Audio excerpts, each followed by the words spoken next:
eye for kindness. Dear Inner Circle, kindness is all in the eyes.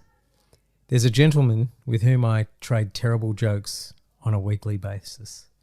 Months ago, my limited store of them ran out, so a book was purchased, and now, before we meet, I grab it to make sure there are a few new ones ready to go. He always manages to laugh no matter how bad they are, and I love him for it. A little while ago, he hobbled up unexpectedly, and I felt a hint of anxiety as I hadn't had a chance to look at the book.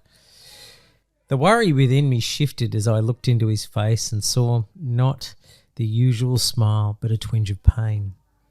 Even though he now enjoys stable accommodation, the years he spent on the streets have taken their toll on his body. His discomfort is unbearable at times, and so it was with great relief that after years of waiting on a priority surgery list, he'd finally been scheduled for an operation. We celebrated together by sharing some corny jokes over a can of fizzy drink. In between the laughter, you could see the pain return to his eyes. He then reached into his pocket, leaned in and thrust some money into my hand. "Take this," he whispered. "It's for the winter appeal. I've been there, and I will never forget what that's like." I know that there are things he will go without because of this gift. Yet as much as I wanted to refuse it, in my hand I had been given something that was given from a place of memory and deep compassion, and one that could not be given back, but only could be given forward and released into this world, partly through sharing it in this story with you.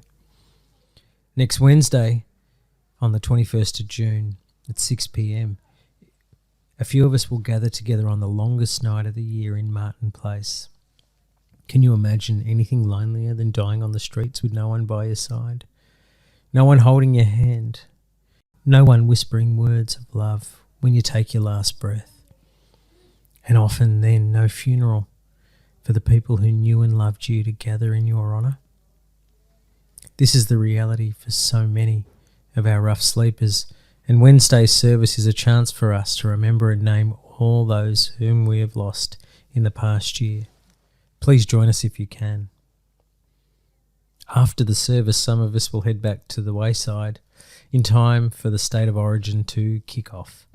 That may seem like a little strange transition, but the highs and lows of life often exist alongside each other, and learning to be present for both is a healthy instinct rather than the craving of an addict to only want the highs, or the drive to destruction of someone who has found themselves at their lowest ebb.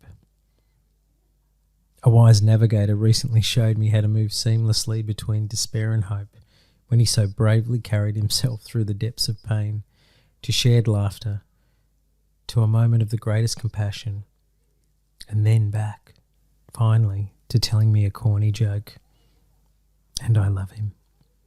Thank you for being a part of our inner circle.